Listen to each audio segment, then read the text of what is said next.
Kelly, forced to play on broken foot, ? I said, holy smokes. I read the story, and the story didn't say anything like the headline. And so I thought, oh, well, they read the story, they won't pay any attention to it. So I go to the game that night, and we're playing Rangers, and that's what happened.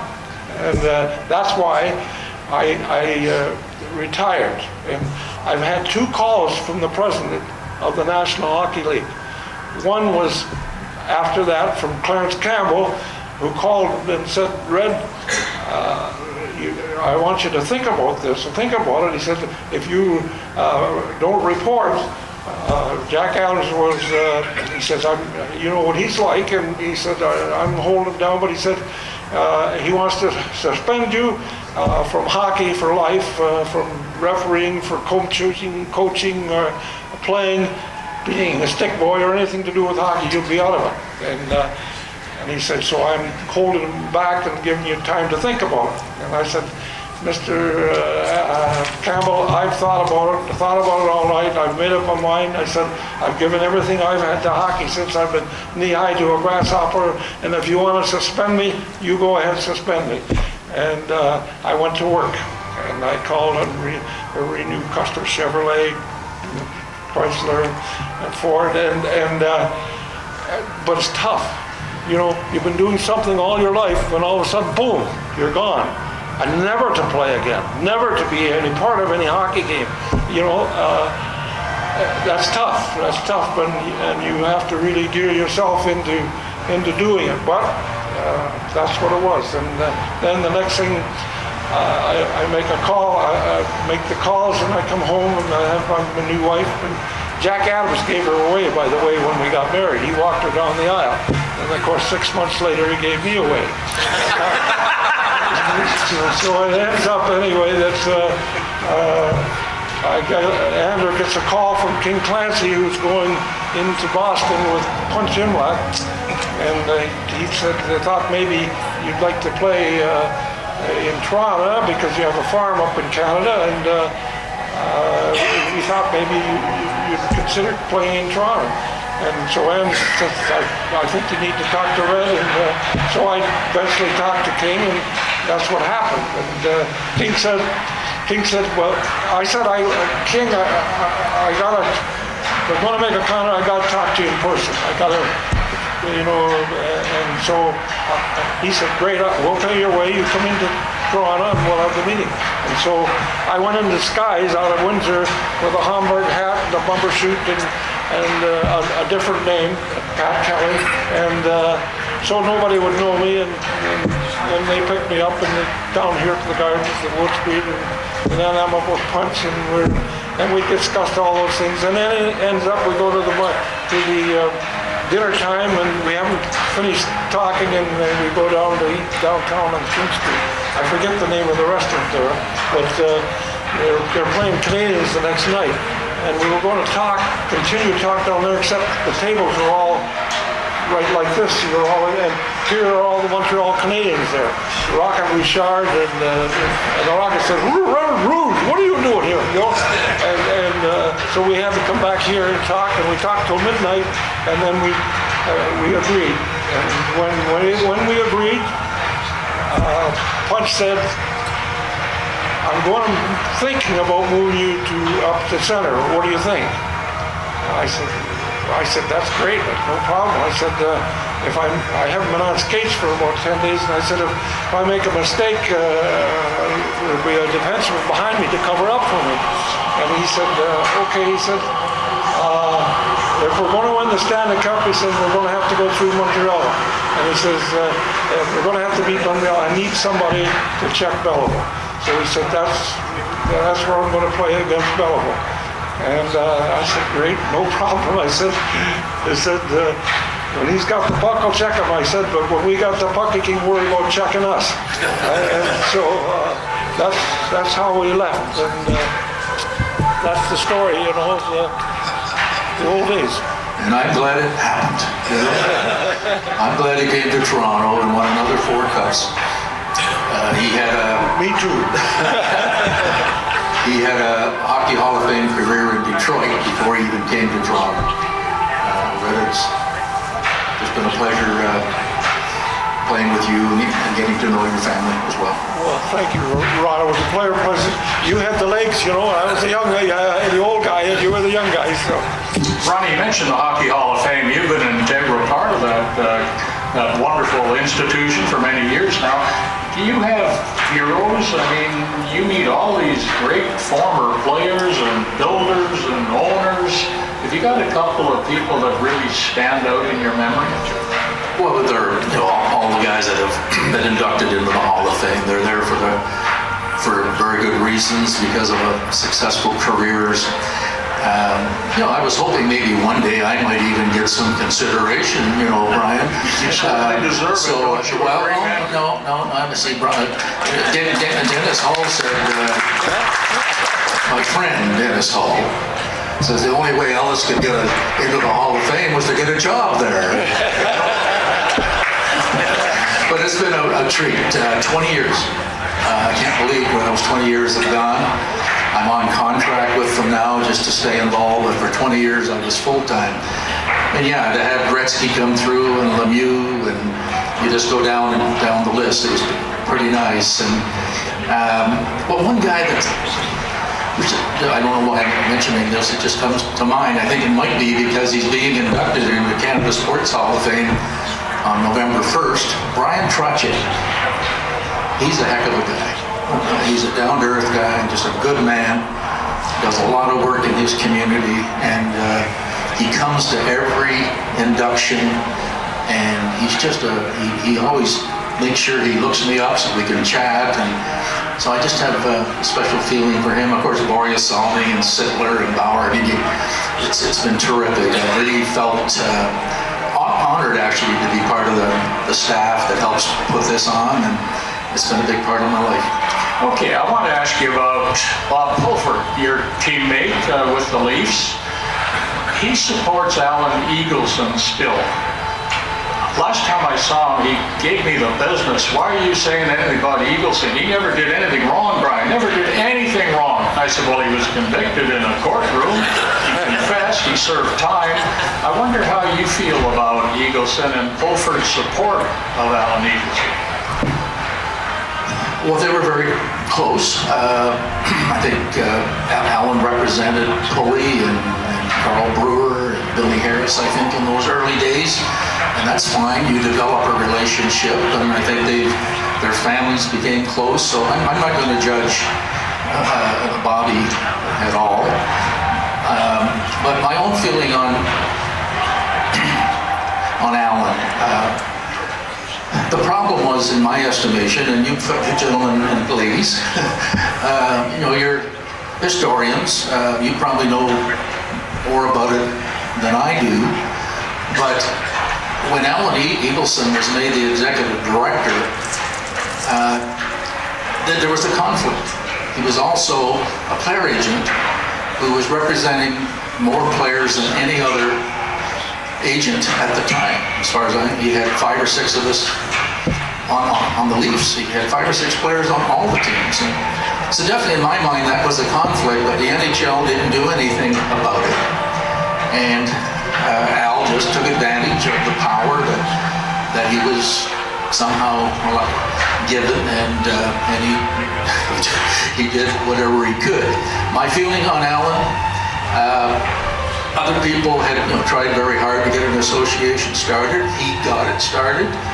I don't know what went on behind closed doors and all those things, but he was successful.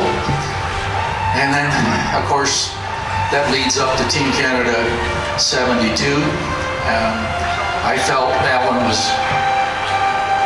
played a big role in that success of that team because of his strength and his negotiation skills, I guess, if you like. And when the agreement was made, Alan made sure the Russians stuck to the agreement, even though they tried many, many times to change the rules as we went along. But he was strong enough so from that point of view, I thought he did a great job. And it was after 72 when his power was at its peak that I think things started to go wrong. But up to 72, I thought Alan was just a a really strong hockey person, and did some good things. Okay, what was a bigger thrill for you, Stanley Cup win or Team Canada? Very quickly, because I know Red might want to jump in. That's all right. Jump in on my other question. Stanley Cup, of course, was something you dream about. First thing you want to do is make the NHL, and then as soon as you are there and you can prove you can be there for longer than a cup of coffee, your next dream is a Stanley Cup. But I was the young guy on the team, and I just followed guys like Red, the veterans who had already won 3 cups, and I just watched them and followed them and took their direction. And it still was a wonderful experience. But Team 72, I was a little older, a little mature, and I think I had a little more of an impact on the outcome. So Team 72 would stand with it. Red, you told me once Eddie Shack showed up at your house pleading for forgiveness. He'd stolen a goal from you. Can you relate that story to the group? Well, yeah, that was, I was coaching him in Pittsburgh, and it was about 11 o'clock at night, between 11 and 12, and I was home, and my wife was up at the Monroeville Mall teaching some skating, and she just hadn't got home yet, and there was a knock at the door. I went to the door and opened it up, and here was Eddie with Fufu, his little dog on a chain, and a security guy. And the security guy has got Eddie by the arm, and he's saying, Red, Eddie wants to talk to you. He says he needs to talk to you. So, well, I said, well, come on in. And he said, no. He said, I'm going to leave him in your hands. And he let him come in, and he took off. So Eddie comes in, and we sat down. He sat in the chair over there, and I sat in the chair over here. There was a footstool in front of me there. Eddie said he had something that he had to confess to me. He said, it's been on my mind, it's been bothering me, and he said, we played together on a line, Pulford and Shack and I, for 1 year there, and so Eddie said, you remember, you shot the puck from the blue line, and he said, it went into the net, he said, and I put my stick up, and he said, they gave me the goal. He said, well, I never came within a foot of the puck. I never touched it, he said. But he said, I figured I need the goal more than you. And he said, I had a bonus if I got so many goals. And so I said, that's over and past. Forget it now. Those days are gone, and whatever happened then is gone. I said, we're just worried about today. What's the story about your son, the way you celebrated one Stanley Cup victory with the cup at your home? Yeah, well, Con was born in the end of January. He's a big guy now. And anyway, it was when I was in Parliament, and we won the cup here, and I guess I had my leg frozen or something for that game, and when the game was over, the stuffing came out, and I passed out in the shower, and they took me to the hospital, and but I was a member of Parliament and in Ottawa, so I came home on crutches, and I told them the next morning, and I told Andrew, I've got to get to Ottawa for 2 o'clock, we're a minority government, and I've got to be there. If I wasn't there in Ottawa, it would have been papers all across the country. So I had to make dang sure I was there. And so I went to Ottawa, and Mr. Ballard knew that had happened. I missed the parade. And he said he bought a bottle of champagne, a couple of bottles, and a photographer out, and the Stanley Cup out to our house, and had the picture taken with my family, with my Andrew, my wife, and my young son sitting in the cup, Con. And of course, what they didn't know at the time is he did the whole load in the cup. And we always laugh now when we see him drinking champagne out of the cup. We hope they cleaned it up pretty good. But anyway, that's why it happened. I can't imagine any other, Mr. Ballard. He thought of that, he did that, and that was really something for him to do that. We only have a couple of minutes left, boys. Red and Ronnie, how do you look at the game today? Do you still have a passion for hockey? Do you still enjoy watching it? Are you thrilled by the performances of these big young studs playing the game today? Well, one thing, they say they're faster, and I say BS. I said they're not faster. They play a shorter time, 15 seconds. When I was in Detroit, I played 40 minutes a game or 45 minutes a game. I was on the ice all the time, killing penalties, power plays, whatever. Tommy Ivan used to put me out, and they always said, the players said, Red, they're going to wear you out. And I thought, gosh, one thing that a player always looked forward to was the coach putting him on the ice, not sitting him on the bench. So I never, if they said go on the ice, I went. If they go on the ice, I went. I didn't care how long. So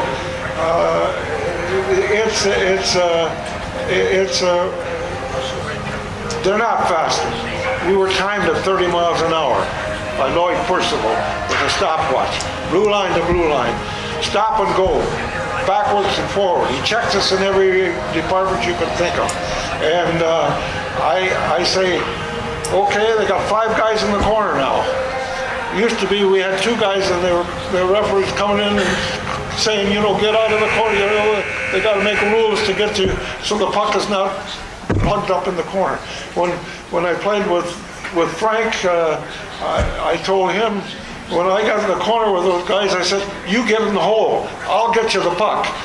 They may knock me on my fanny or whatever, but I'll get the puck out to you, and Frank would put it in the net. I mean, because he has the great reach and the great stride, and he could really go down that ice. And so it's a different game today, and they have more players, and they play less time on the ice.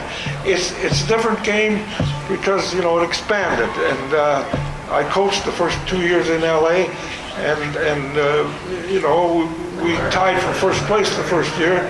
I was so proud of those guys that played on that team. They gave me 125%, whereas I hoped the Canadians would only put out 75%, because when we played them, they had it all over us unless they didn't play us their utmost. And that's the way it was, because the Canadian top man, he was the one that set up the expansion, and he got all the first round draft picks, and he sat down and he traded a goaltender that he had looked at for 2 or 3 years down in the minors, and sent that to LA for 2 first round draft picks.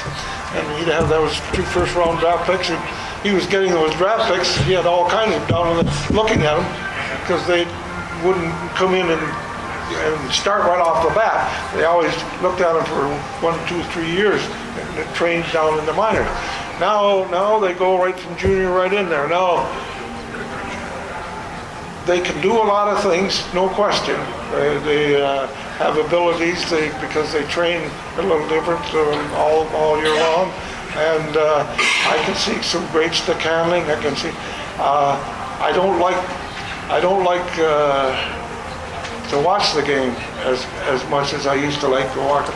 We used to like to pull the player in, get the guy, pull him out of position, give the pass to your guy out in the wing, and things like that. And I don't see that quite the same in the games today. And as I say, there's 5 guys in the corner fighting for the puck. When they get it, what are they going to do? Well, they got to pass it back and forth, trying to get working their way out of there. Whereas, as I said with Frank, I'm in the corner, Frank, with the guy, and you get the hole. I'll get the puck, and if I get the puck, it's out to you. And so, but they can't do that because they got to pass it around before they get it out there. Well, they circle. It may be all right, but I'm not. I respect players and the ability that some of them have. But I don't like the game quite as well as I used to.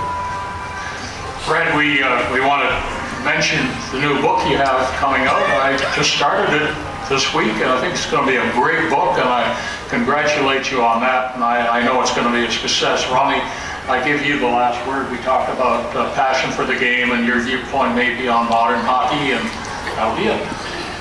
Terrific, and yeah, I agree with Red. I don't think the game is, the players are faster. No one's quicker than a David Keon or Yvan Cornelier. Definitely they're bigger, they train very, very hard. I just had a tour of the Maple Leaf practice facility out at MasterCard Center. 27,000 square feet of space. Red and I dressed in dressing rooms that were 20 by 40. You know, they have a Vic Tanny's gym out there, and it's not even as nice as the one at Air Canada Center. So these guys train, they're big, they're strong. That's a big difference from when Red and I played in the 60s. I was an average sized player in the 60s. Today I'm a small player, so that's one of the big issues. The thing that I used to enjoy when I played was the up and down play of the game. And you make an effort to score. If you lost the puck, then you'd pick up your winger and you'd come back and the play would move up and down. Like Red says, it doesn't do that now. And I'm not a fan of cycling. I'm not a big fan of the cycling. And the other thing we were discussing, we were signing the books over there, they asked me my first goal in the league. I remember it vividly.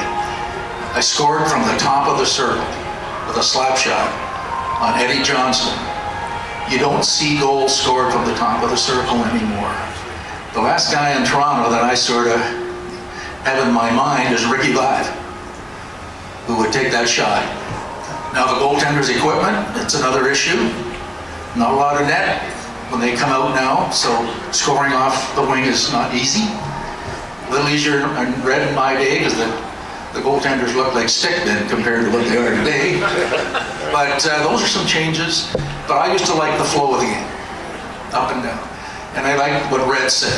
We went with 3 lines back in those days, and you had to pace yourself a little bit. You couldn't go hell-bent for leather like they do today on the 30-minute shifts they had with 4 lines. They rotate 4 lines. We had 3. And what you would try to do, you would pace yourself and you'd look for an opportunity to break and get away from your check. And if you got a step on that check, then I'm going to yell at Red that I'm open. You know. So that's to me, those are the changes. I still love the game as a game, and I love the skill level of some of these young kids today. That McDavid and even Matthews, big boy with great hands. The skill level is unbelievable. Some of these, that's Kane kid, unbelievable skill level, and they can all shoot the puck, they can all handle the puck. So it's still a wonderful game, but it has changed. Okay, Ronnie and Red, thank you so much.